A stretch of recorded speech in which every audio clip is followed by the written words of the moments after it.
A Casio that keeps great time costs less than a tank of gas.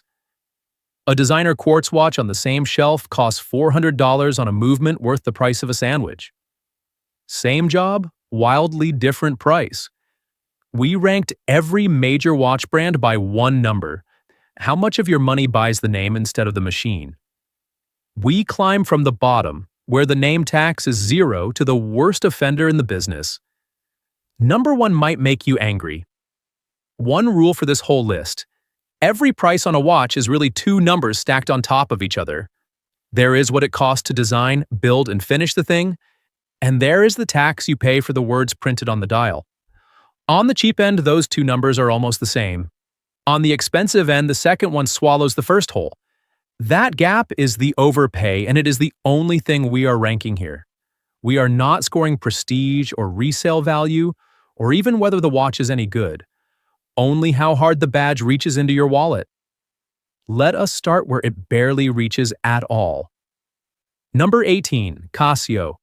This is the floor of the entire industry, and it is where the name tax basically does not exist. A standard Casio digital costs less than a cheap dinner. And for that money, you get a quartz movement that holds time to a few seconds a month, a stopwatch, an alarm, a backlight, and a battery that can run close to a decade before you even think about it. You are paying for function and almost nothing else.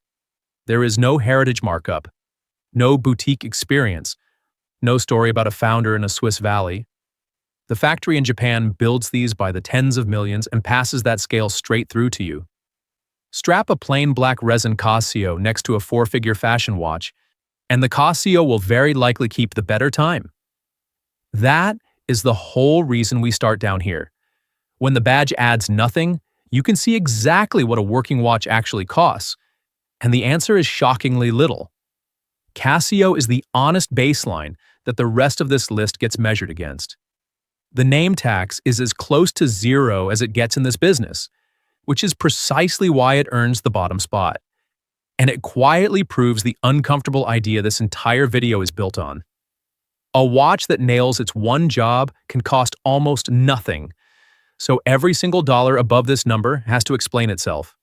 From here on, the only question that matters is whether the extra money is buying real watchmaking or just a nicer word on the dial. Number 17, G-Shock. Technically, this is still Casio, but it earns its own spot because of what you're actually buying. A G-Shock is near indestructible engineering wrapped around a cheap, accurate quartz movement. The whole line exists because an engineer at Casio dropped his father's watch and shattered it, then swore he would build one that could never break. The whole design exists to survive a drop off a building, a construction site, a war zone, whatever you throw at it. Resin guards, a floating internal module, mineral or sapphire glass, water resistance to 200 meters on plenty of models. Soldiers, cops, and tradesmen wear these because they simply do not die, and there are stories of them getting run over and still keeping time. And all that toughness costs you almost nothing extra. A standard G-Shock runs somewhere in the low 3 figures, and the logo on the front adds barely a cent to the price. You are paying for shock protection and reliability.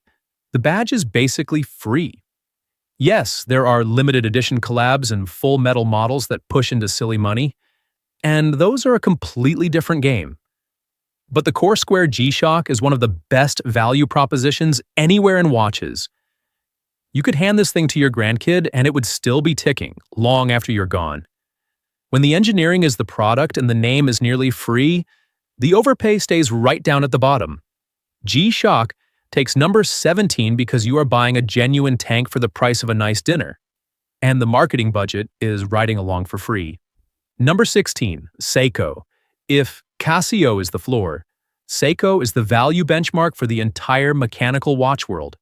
This is a company that makes almost everything itself, from the hairspring to the mainspring to the case, and it sells the result for a fraction of what the Swiss charge for less.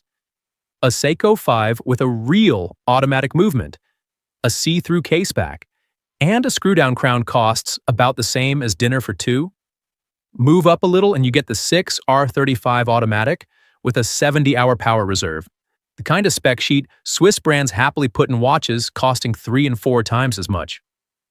Seiko even pioneered the quartz revolution back in 1969 with the Astron, the watch that nearly wiped out the entire Swiss industry overnight, and it still builds some of the most accurate quartz movements on the planet. The point is that Seiko has the engineering depth of a genuine luxury house and prices most of its catalog like a company that respects your money. The finishing at the low end is not flawless. A budget automatic can drift a few seconds a day, and none of that really matters at these prices. You are getting real in-house watchmaking for the cost of just the badge on watches further up this list. The name tax exists here, but it is tiny, and it is backed by real substance you can feel. Seiko is the watch that enthusiasts recommend to absolutely everyone, precisely because the overpay is almost nothing and the value is almost embarrassing. This is the bar. Everything above it has to justify charging more than this. Number 15. Sin. Now we cross from Japan into Germany and into a brand that puts hardware ahead of storytelling in a way almost nobody else does. Sin is a Frankfurt tool watch company, and its whole identity is engineering that solves real, practical problems. Its signature is a case-hardening process called tegement that takes ordinary steel and makes the surface roughly 5 times harder, so the watch shrugs off the kind of scratches that would wreck a normal case. Some models go further with a submarine steel that came straight out of German naval engineering. Sin fills certain dive watches with a special oil so the dial stays crisp and readable at extreme depth. And it seals cases with dry inert gas in a tiny copper capsule that literally pulls moisture out of the movement so it will not fog. This is the opposite of marketing fluff. It is a spec sheet you can verify on your own wrist in the real world. And prices sit in the $1,000 to $2,000 range for most of the core catalog, which is genuinely reasonable for what you're getting. Sin is not trying to sell you a lifestyle or a heritage myth. It is trying to sell you a harder, drier, more legible instrument, and it charges a fair price for the effort. The badge premium stays small because Sin spends its money on the parts you cannot see, instead of on ambassadors and glossy boutiques. Real hardware first, story a distant second. That is exactly why it lands this high on a list about overpaying. You are mostly paying for the watch and barely at all for the name on the dial. Number 14. Oris. Oris is a small, independent Swiss brand from the tiny village of Holstein, and it has quietly become one of the best value stories in all of modern watchmaking. For decades, Oris built solid, dependable watches on outside movements and charged fairly for them. Then it did something the big luxury houses would never dare to do. In 2020, it launched its own in-house automatic, the Caliber 400, and it packed that movement with technology you normally only see much higher up the food chain. A 5-day power reserve, so you can take it off on a Friday night and it is still ticking on Monday morning. High resistance to magnetism thanks to silicon parts rated past 2000 Gauss. Accuracy that comfortably beats the official Swiss chronometer standard. And it is one of the few genuinely independent Swiss brands left, run by people who answer to watchmaking rather than to some giant luxury conglomerate chasing quarterly numbers. And then the part that tells you everything about this company. Oris backs that movement with a 10-year warranty and recommends servicing only once a decade. Think hard about what that says. A brand charging you a few $1,000s is confident enough to guarantee the engine for 10 full years, while brands charging 5 times more quietly hope you keep coming back for expensive servicing every 4 or 5.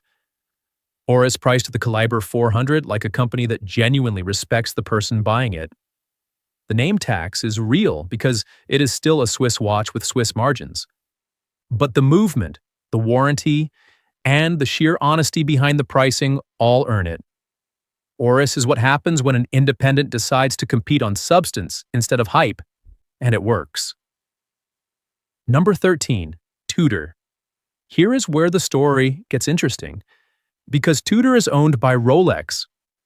Same parent company, same city, and for years Tudor was treated as the cheaper little sibling you settled for when you could not get the real thing. That framing is now completely out of date. Tudor builds its movements through a sister company called Canacee, and those calibers are genuinely excellent. 70 hours of power reserve, a silicon hairspring for magnetic resistance, and full chronometer certification from COSC, the independent Swiss testing body. Tudor drops a certified in-house movement into a Black Bay or a Pelagos and charges you a fraction of what its own sibling brand Rolex asks for comparable engineering. For a real stretch of years, some Tudor movements were arguably more advanced than the Rolex equivalents, because Rolex took its sweet time updating its own power reserves. Think about how rare that is, a value brand quietly out-engineering the very name it was built to sit beneath. Sit with that for a moment. The exact same corporate family will sell you a certified, modern, in-house dive watch for well under half the price of the crown on the door. And the main thing you actually give up is the status of the five-pointed logo. Tudor does carry a brand premium. It is a desirable Swiss watch, and it is priced like one. But relative to what is genuinely inside the case, that overpay is modest, and the Canacee movements are the hard proof. Tudor is the smartest value entry point into serious Swiss watchmaking. And it sits this high because you are paying mostly for the watch and only a little for the name on the dial. Number 12, Nomos. Back to Germany, to a brand that watch nerds absolutely adore and most regular people have never heard of. Nomos Glaschte makes clean, Bauhaus-style watches out of the historic German watchmaking town of Glaschte, and it builds its own movements from scratch. Not modified movements bought in from a supplier, but genuine in-house calibers, right down to its own escapement, the swing system, which it spent 7 years developing in partnership with a German university. That level of vertical integration, where roughly 95% of a caliber's value is created under one single roof, normally lives in watches costing 5 to 10 times more. A hand-wound Nomos with a real in-house movement and gorgeous finishing visible through the sapphire caseback starts around $1,500. Its ultra-thin automatic, the Neomatic, sits a bit higher and is one of the slimmest self-winding movements in production anywhere. The dials are designed up in Berlin, the movements are assembled by hand in Glaschte, and you can watch every bit of that craft through the caseback. Nomos could very easily charge double and lean hard on the whole made in Glaschte prestige angle. It flat out refuses to. It prices these like a company trying to get its watches onto real wrists rather than into locked glass display cases. The markup over to what the watch actually costs to build is so modest it barely registers as a premium at all. If you want the most in-house watchmaking per dollar in the entire industry, Nomos is very, very hard to beat. The name adds almost nothing to the bill, and the substance is all right there for you to admire through the back. Number 11, Longines. Longines is one of the oldest names in all of Swiss watchmaking, with a real archive stretching back to the 1800s and a genuine history in aviation and sport timing. Today, it sits inside the Swatch Group, which also happens to own the movement giant ETA, and that relationship is the whole key to its value. Longines fills its watches with exclusive versions of ETA movements, often with silicon hairsprings and long power reserves, tuned and tweaked specifically for the brand. The Master Collection and the Spirit line show this off best, hiding genuinely modern silicon tech inside classically handsome, understated cases. So you get a Swiss automatic with modern anti-magnetic tech, a proper chronometer grade of accuracy on many models, and that deep heritage on the dial for prices that usually land in the $1,000 to $2,500 range. That is a very modest premium for what you're actually getting. The Longines name carries real weight, the designs pull from an archive most brands would kill to own, and the movements are quietly excellent year after year. Is there a brand premium baked in? Sure there is. You are paying a little for the winged hourglass logo and nearly 200 years of history behind it. But the movements and the heritage genuinely back it up, and Longines almost never asks you to pay for hype it cannot actually deliver on. This is the last calm stop before we get into the brands where the name really starts to cost you. Everything up to this point has been mostly fair. From the very next one on, the badge starts doing more and more of the talking, and your wallet starts to feel every word of it. Number 10. Grand Seiko. This is the moment where a whole lot of people's assumptions quietly fall apart. Grand Seiko is Seiko's luxury arm, spun off into its own standalone brand, and it competes directly with the finest Swiss houses on the two things that actually take real skill: finishing and movements. Every single Grand Seiko case gets Zaratsu polishing, a hand-done mirror finish so flat and so distortion-free that no machine on earth can copy it, and no watch anywhere near Seiko prices comes close to matching it. Then there is Spring Drive, a movement made nowhere else on the planet, a hybrid that gives you the pinpoint accuracy of quartz with a second's hand that glides in one perfectly smooth, silent sweep instead of ticking. Collectors who have handled everything will tell you Grand Seiko finishing rivals or outright beats brands charging far more, and some of that quality genuinely lands in the same conversation as Patek Philippe. And yet, a steel Grand Seiko starts around a few $1,000s, well under what a comparable Swiss piece would ever run you. There is a clear premium here over a regular Seiko, obviously, and it is earned by the handwork and the spring drive technology, rather than dreamed up by a marketing department. The only real knock against it is recognition. Almost nobody outside serious watch circles has heard of it, so your money goes into pure craft rather than status. That is exactly why enthusiasts respect it so deeply. Grand Seiko sits at number 10 because the small premium buys you finishing and movement technology that genuinely rival watches, costing several times as much. The name is quiet, and the substance is very loud. Number 9, Rolex. And this is the one that is going to surprise a lot of people, because Rolex is supposed to be the obvious villain of any video about overpaying. It is not, at least not in the way you think it is. Look at the actual retail price of a Rolex and something genuinely strange happens. It turns out to be fairly priced for what it is. An Oyster Perpetual starts in the mid-5,000s. A steel Submariner lists at around 10,000. And for that money, you get an in-house movement certified to run within a couple of seconds a day. A case milled from Rolex's own 904L oyster steel that resists corrosion better than the steel almost everyone else in the industry uses. And quality control that is honestly obsessive. As a physical object, at the sticker price on the wall, a Rolex is simply not a ripoff. The problem is that you basically cannot buy one at that sticker. Rolex makes around 1 million watches a year, far fewer than the world actually wants. And the popular steel sports models carry multi-year wait lists at the boutique. So the real money changes hands out on the secondary market, where a steel Daytona that retails near 17,000 trades for roughly double that, and colored dial Oyster Perpetuals go for 2, 3, even 4 times over list. That, right there, is the overpay. It lives in the scarcity game, not in the watch itself. Rolex, the manufacturer, sells you a fairly priced, superbly built tool watch. Rolex, the phenomenon, the wait lists and the flippers and the endless hype, is the thing that actually empties your wallet.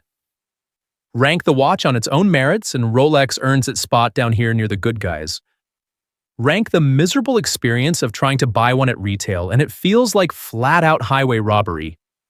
Both of those things are completely true at the same time. And that is exactly what makes Rolex the single most misunderstood name on this entire list. Number 8, Omega. Now the premiums start getting genuinely real, but Omega is the last brand on this whole list where you can point directly at verifiable horology and say the money clearly went somewhere. Omega is Rolex's great historical rival, and it competes with actual engineering.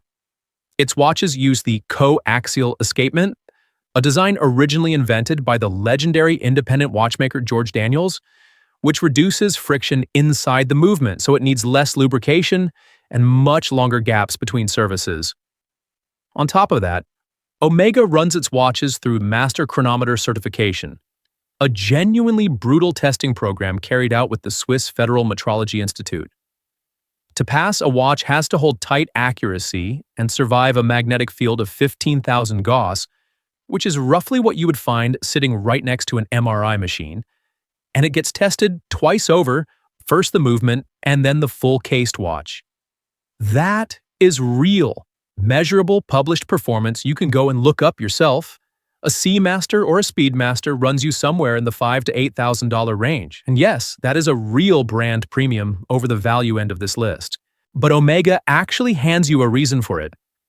You are buying serious anti-magnetic tech, a genuinely innovative escapement, and one of the great watchmaking histories on Earth, including the very watch that was worn on the surface of the moon. The name absolutely costs you here, no question about it at all. The one difference between Omega and everything sitting above it on this list is that Omega can hand you a real spec sheet that actually justifies the bill. From this point up, that gets harder and harder to do. If this ranking is already changing how you read a price tag, subscribe. We take apart a different corner of the watch world every single week, always with the same question: what does this actually cost to build and what are you really paying for? Now, back to the climb, because from here up, the name tax stops making excuses. Number 7. Tag Heuer. Tag Heuer has one of the coolest stories in all of watches. Real motorsport heritage going back to 1969, the Monaco on Steve McQueen's wrist in the film Le Mans, decades of Formula One timing, a genuine and earned place in racing history. And that history is exactly the problem, because a large slice of what you pay for a tag is that association rather than what is actually ticking inside the case. Plenty of Tag Heuer watches run on modified versions of the very same Solita and ETA movements you will find in watches costing a whole lot less. The brand does make a genuine in-house chronograph, the Heuer O2. And when you specifically buy that, you are getting real engineering for your money. But across much of the range, you're paying full Swiss luxury prices for a solid workhorse movement, dressed up in racing heritage and a very heavy marketing budget. Tag spends enormous money on Formula One sponsorship and celebrity ambassadors, and every bit of that spend lands right back on your invoice. A Carrera or an Aqua Racer will run you $3,000 to $5,000, and a real chunk of that is the F1 association and the licensing, rather than the caliber doing the actual work. Now, if the racing story is genuinely what you love, that is a completely legitimate reason to buy one, and the watches themselves are well made. Just be clear-eyed about what your money is really buying. With Tag, you are buying into a motorsport dream, and the movement is very often just along for the ride. The name tax has now officially arrived, and it only climbs from here. Number 6. IWC. IWC, the international watch company from Schaffhausen, makes some of the most beautiful watches on this entire list, full stop. The Portugieser, the Pilot's watches, the Portofino. Gorgeous, clean, serious design, photographed to absolute perfection in every single ad. The catch is what has historically been sitting inside. For a long stretch, IWC sold watches at prices that strongly imply full in-house engineering, while a big chunk of the range quietly ran on outsourced base movements from ETA and later Solita, modified and finished by IWC, but starting life as somebody else's caliber. To be completely fair, IWC does make genuine in-house movements too, especially in its higher complications and its newer in-house calibers, and those are absolutely the real deal. But the value question hangs heavy over the core collection, where you might pay $6,000, $8,000, even $10,000 for a watch whose engine, underneath all that pretty finishing, is a workhorse you can find in pieces costing a quarter as much. You are paying for the design, the name, and the Schaffhausen story, and the movement often falls well short of earning its share of that price. And the designs are so genuinely good that people happily pay it anyway, which is precisely why IWC can charge exactly what it does. The watches look like a fortune, and sometimes cost like one, while the mechanical substance does not always match the impression the price so carefully creates. That gap between what the price implies and what is really in the case is what pushes IWC into the danger zone. Beautiful, beautiful watches. Just know exactly what you are buying when you buy the look. Number 5, Breitling. Breitling is the aviation brand, plain and simple. Big, bold Pilot's chronographs. The Navi timer with its famous slide rule bezel, a whole identity built around cockpits and flight. And there is real earned history there. Breitling genuinely helped develop the modern wrist chronograph and has deep roots in aviation instruments. Pilots once used that Navitimer slide rule to do actual flight calculations in the cockpit, back before everything on a plane went digital.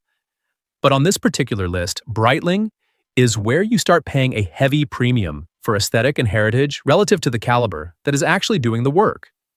A lot of Breitling watches, especially away from the very top of the range, run on Sellita-based movements, sometimes chronometer-rated, wrapped up in that big, aggressive, unmistakable aviation styling. The brand does have its own in-house caliber, O1 chronograph, which is a legitimately strong movement, and when you are paying specifically for that, the value holds up a lot better.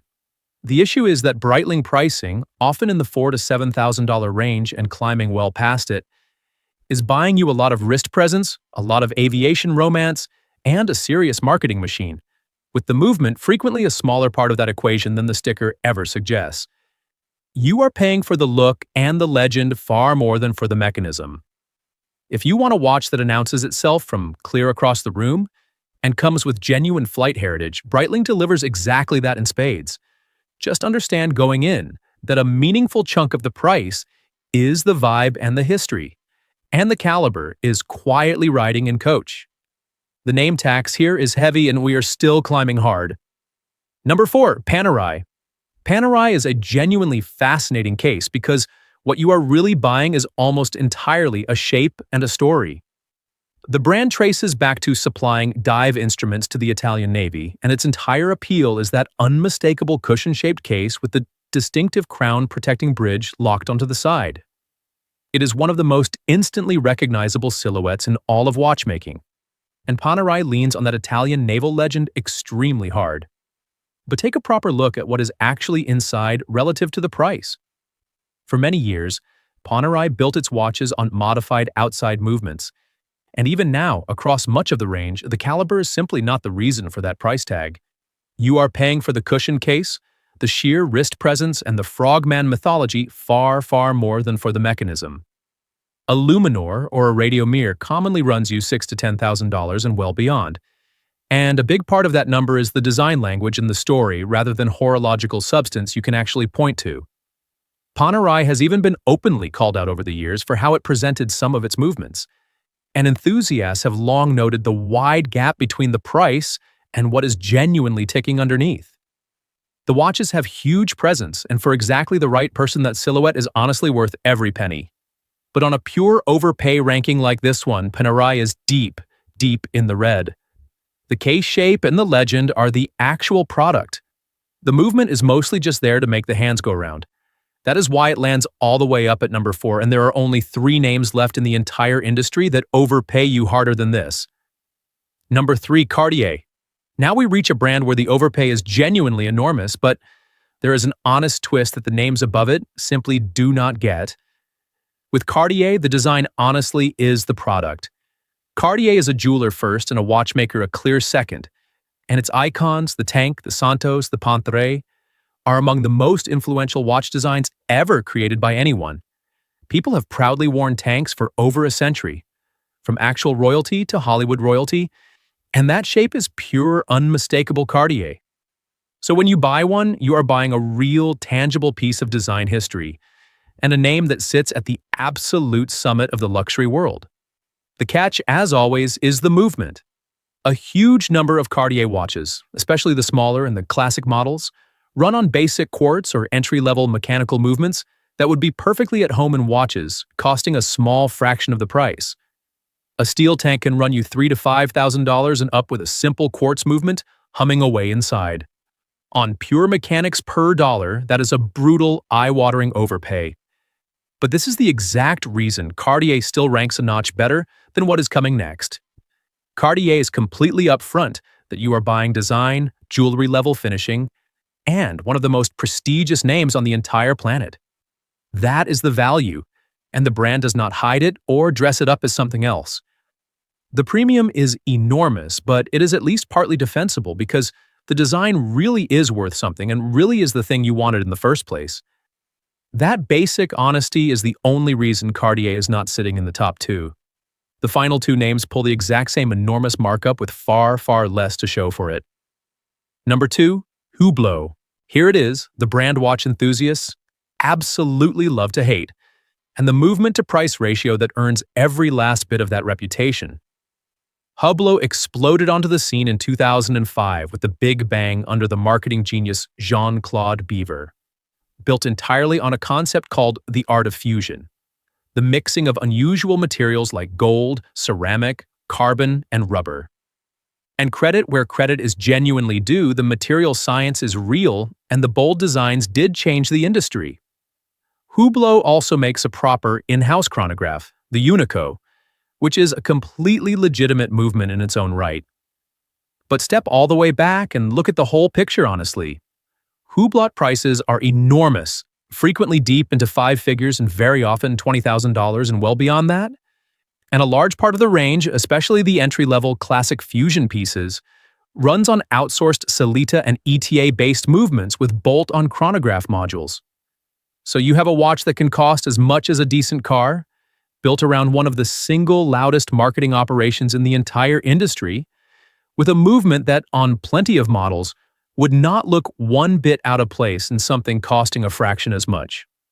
The art of fusion story is absolutely gigantic, and the machinery quietly justifying the price is often surprisingly ordinary.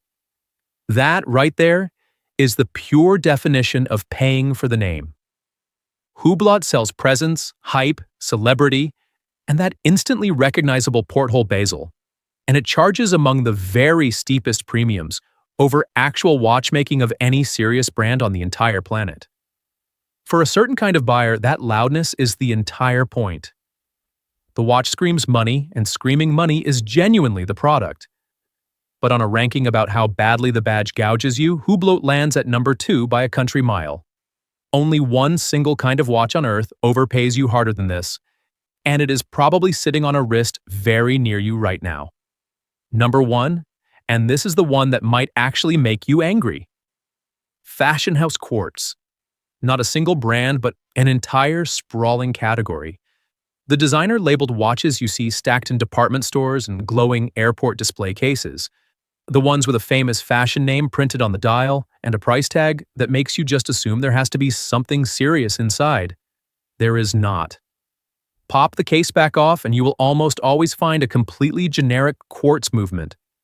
The kind of module that costs a watchmaker a few dollars in bulk. The exact same basic engine sitting inside, watches that sell for well under $100. That movement gets dropped into a generic case, a fashion logo goes on the dial, and suddenly the whole thing costs $300, $400, $500 or a lot more. Do the actual math on that for a second. You are paying full luxury money for the watchmaking equivalent of a plain white t-shirt with a designer label stitched onto the collar. This is the maximum possible overpay per unit of real watchmaking anywhere in the entire industry, full stop. A $90 Casio and a $400 fashion watch can literally share the very same class of movement. And the Casio will very often be more accurate and far more durable than the expensive one. Every other brand on this whole list, even the ones I openly roasted, gives you at least something real for the premium. Design, engineering, materials, history, presence, something you can actually hold. Fashion house quartz frequently gives you almost nothing at all except the logo. With every other name on this list, the badge is one ingredient in the price. Here, the badge is very nearly the entire recipe. That is exactly why it is number 1. It is not the most expensive watch you can possibly buy, but per single dollar of real watchmaking, nothing on earth overpays you harder than a designer name wrapped around a movement that costs less than your lunch. And the genuinely worst part is that these things sell by the millions, because the name does precisely what it was designed to do to you. So check the case back before you ever hand over fashion money for a watch. If it says quartz and the brand is famous for handbags, you are the one paying the tax. So there it is. Every major watch brand ranked by how hard the name reaches into your wallet. Down at the bottom, Casio, G-Shock, and Seiko, brands where you pay for the actual watch and the badge is nearly free. In the middle, the big surprise, Rolex, A fairly priced tool wrapped inside a scarcity circus that is the real thing costing you. And at the very top, the fashion house quartz that charges you full luxury money for a movement worth less than your morning coffee. If there is one single habit to take away from all of this, it is a simple one. Before you ever spend real money on a watch, stop caring about the logo for one honest second and ask what is actually inside, what it costs to build, and what you are really truly paying for. Every brand on this list suddenly makes total sense the moment you separate the machine from the marketing. That one question, machine versus marketing, is the entire reason this channel exists, and we run a fresh breakdown just like this one every single week. Subscribe and you will genuinely never look at a price tag the same way again. Now go and check the case back on whatever happens to be sitting on your wrist right this second. You might not love what you find under there.